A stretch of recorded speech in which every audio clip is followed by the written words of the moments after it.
आपने कभी ऐसे दानव के बारे में सुना है जो अपने मालिक के एक आदेश पर खुद का शरीर खा लिया हो?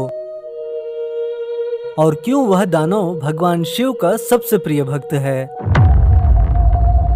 और आखिर क्यों उस दानव का स्थान देवताओं से भी ऊपर रखा गया है?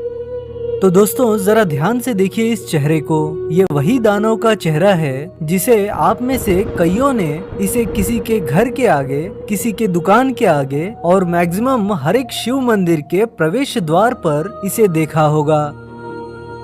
तो अब सवाल ये उठता है कि कौन है वह दानव जिसके चेहरे का आकार एक डरावने राक्षस की तरह चित्रित किया जाता है। तो दोस्तों, हम आपको बता दें कि ये चेहरा किसी और का नहीं बल्कि भगवान शिव के ही गण जिनका नाम कीर्तिमुख है, उनका चेहरा है। कीर्तिमुख, जिसका अर्थ है द फेस ऑफ ग्लोरी। दोस्तों, हमारे पुराणों में ऐसा बताया गया है कि भगवान शिव के सबसे प्रिय गण नंदी के बाद यदि कोई है तो वो यही हैं, जिनका नाम कीर्तिमुख है। और दोस्तों, आपको ये जानकर हैरानी होगी कि दक्षिण भारत के हर एक शिव मंदिर के प्रवेश द्वार पर कीर्तिमुख की प्रतिमा की पूजा करने के बाद ही भगवान शिव की प्रतिमा की पूजा की जाती है। और एक बात यह भी है कि आपको उत्तर भारत में ये दृश्य बहुत कम ही देखने को मिलेगा। तो आखिर भगवान शिव के सबसे प्रिय गण कीर्तिमुख की उत्पत्ति कैसे हुई और कैसे उन्हें कीर्तिमुख का नाम मिला? दोस्तों, आप सबको ये बात तो पहले से ही मालूम होगा कि भगवान शिव की सेना में भूत, पिशाच, राक्षस और भगवान शिव के ही द्वारा उत्पन्न किए गए उनके गण होते हैं जो दिखने में काफी भयानक होते हैं। इसी तरह से भगवान शिव की सेना में एक ऐसा भी गण है जिसका नाम कीर्तिमुख है। तो कीर्तिमुख के बारे में जानने से पहले हमें उस असुर के बारे में जानना होगा जिसके कारण कीर्तिमुख की उत्पत्ति हुई। दोस्तों, मैं बात कर रहा हूँ उस असुर की जो एक समय पर तीनों लोक का राजा बन गया था, जिसका नाम असुर राज जलंधर था। दोस्तों, यही वो असुर था जिसकी वजह से भगवान शिव के द्वारा कीर्तिमुख की उत्पत्ति हुई। तो जलंधर के जन्म की कथा को थोड़ा शॉर्ट फॉर्म में बताता हूँ। दोस्तों, श्रीमद् देवी भागवत पुराण के अनुसार जलंधर का जन्म समुद्र मंथन के बाद हुआ था। तो समुद्र मंथन के बाद एक ऐसा समय आया जब भगवान शिव इंद्रदेव के दुर्व्यवहार से क्रोधित होकर इंद्रदेव को भस्म करने के लिए अपना तीसरा नेत्र खोले थे। तब इंद्रदेव के साथ मौजूद देवगुरु बृहस्पति के द्वारा क्षमा याचना करने पर भगवान शिव ने अपना तीसरा नेत्र समुद्र की ओर मोड़ दिए थे, जिसके कारण समुद्र में एक भयंकर विस्फोट हुआ और उसी अग्नि से एक बालक का जन्म हुआ, जिसकी चीख ने तीनों लोकों को हिलाकर रख दिया।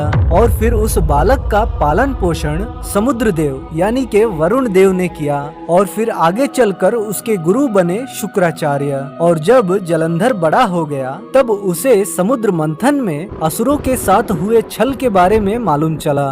तो फिर इसके बाद क्या था, वह सीधा इंद्रदेव को परास्त कर तीनों लोक का राजा बन गया। और फिर एक दिन जब उसका अंत समय नजदीक आया तब उसने भगवान शिव की पत्नी देवी पार्वती को अपना बनाने के उद्देश्य से अपने दूत राहु को कैलाश भेजा। और जब राहु ने ये प्रस्ताव भगवान शिव को सुनाया तब अगले ही क्षण भगवान शिव रौद्र रूप में आकर अपने तीसरे नेत्र की अग्नि से एक ऐसे दानव को प्रकट किए जिसकी गर्जना से पूरा ब्रह्मांड कांप उठा।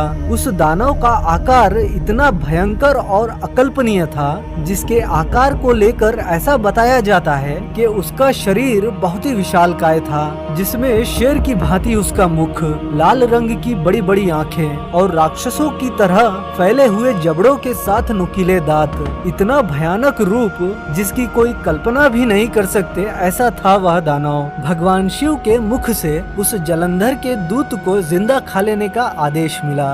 ये सुनकर जलंधर के दूत ने भगवान शिव के सामने क्षमा की भीख मांगने लगा। दोस्तों, भगवान शिव तो है ही दयालु। राहु के क्षमा मांगने पर भगवान शिव ने उसे क्षमा भी कर दिए।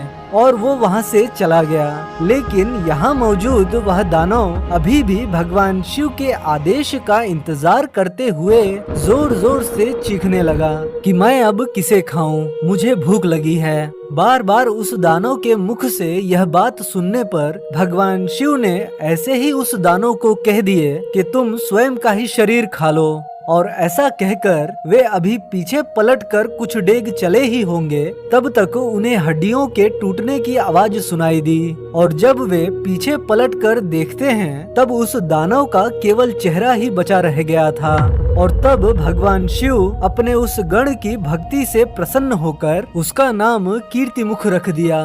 कीर्तिमुख, जिसका अर्थ है गौरवशाली चेहरा। दोस्तों, भक्ति की परिभाषा केवल भजन करना ही नहीं होता, सच्चे मन से आज्ञा का पालन करना भी एक प्रकार की भक्ति ही होती है। तो भगवान शिव ने अपने उस गण को यह वरदान दिए कि आज के बाद कीर्तिमुख तुम मेरे सबसे प्रिय गण माने जाओगे। बिना तुम्हारी पूजा किए मुझे कोई नहीं पा सकता।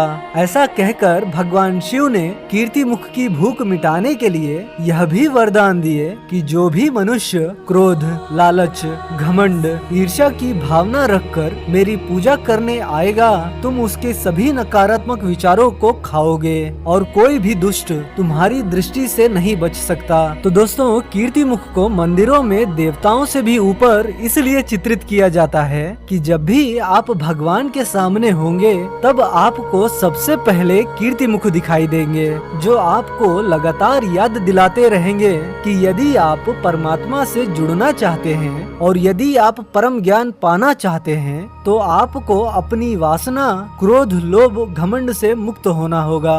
और दोस्तों, कीर्तिमुख को लेकर कुछ पुराणों में ऐसा भी बताया गया है कि भगवान शिव के भक्त रावण के द्वार पर भी भगवान शिव के इस गण कीर्तिमुख की प्रतिमा और दैत्य गुरु शुक्राचार्य के द्वार पर भी इनकी प्रतिमा लगाई गई थी। तो फिर इसके बाद ही धीरे धीरे ये चलन आगे बढ़ता गया और आज के दौर में भी लोग अपने घरों के बाहर, दुकान के बाहर, दरवाजे पर भी कीर्तिमुख की यह प्रतिमा लगाते हैं ताकि दुष्टों की या फिर कहें किसी की बुरी नजर से अपने घर या दुकान को बचा सकें। तो दोस्तों, ये था भगवान शिव के सबसे प्रिय गण कीर्तिमुख की कथा। इस वीडियो से